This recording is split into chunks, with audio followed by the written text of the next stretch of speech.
Hello, my dear kids. How are you? Hope you're all fine and safe at home. Welcome to today's EVS class. We have learned in the last chapter, Food from Field to Table, that plants are grown from seeds. Now we will discuss how we can grow plants apart from seeds. In the coming chapter, how do plants propagate? So our next chapter, chapter 13, how do plants propagate? Today I am going to tell you a story of two friends, Reena and Maya. It was winter season and they both decided to grow some rose plants. So what did they do?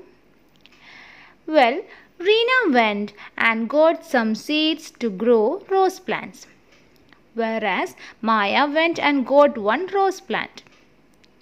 After some days, there were only 5 plants in Reena's garden. But in Maya's garden, there were 25 plants. Don't you think it is surprising? Of course, just like you, Reena is also surprised. How is that possible? That in the same time she had got only 5 plants, whereas Maya had got 25 plants. Let's find out. Maya told she grew so many rose plants from one rose plant using the stem of rose, and this is called vegetative propagation.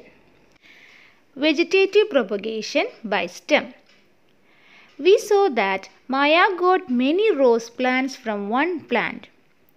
So let's learn how to do vegetative propagation in case of roses. If you want to grow more rose plants, you need to cut a piece of the stem of rose plant and sow it in the soil and water the plants. After a few days, you will get many rose plants. So, in case of rose, vegetative part is stem. However, by vegetative propagation, the number of plants will be unlimited and flowers produced are superior quality. New plants are formed from the roots developed from the cutting. Do you know which type of root it is? Yes, it is adventitious root.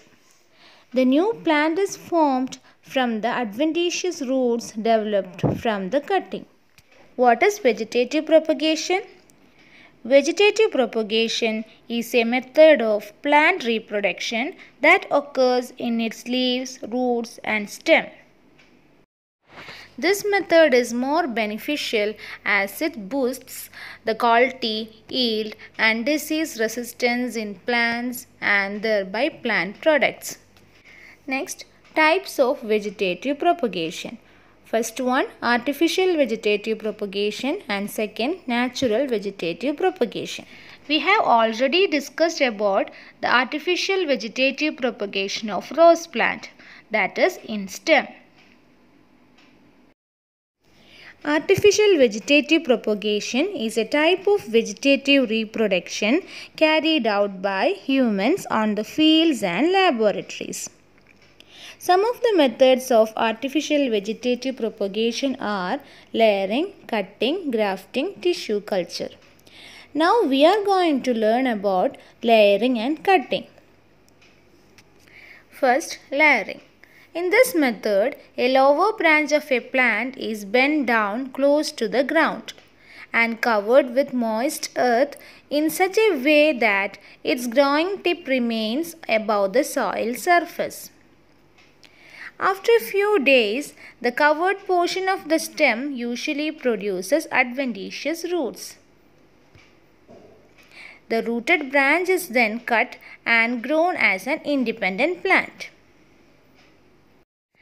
Examples are rose, hibiscus, sugarcane, etc. Next method of artificial vegetative propagation is cutting. For cutting, we have to select a healthy young branch with a few nodes and internodes.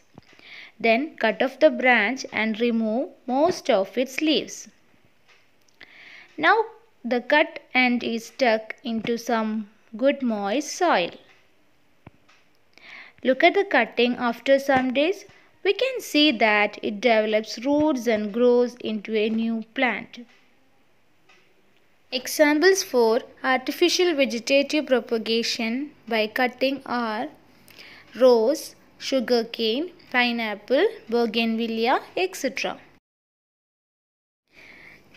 Children, today we learned about vegetative propagation, a mode of reproduction in plants in which a vegetative part like stem, root, leaves develop into a new plant under favorable condition is called vegetative propagation. Then types of vegetative propagation. First one is artificial vegetative propagation. We learned about two methods, that is cutting and layering. The second one is natural vegetative propagation. We will learn about natural vegetative propagation in the next class. Now you can try vegetative propagation by cutting in rose and layering in jasmine at your home with the help of your parents. Okay, thank you.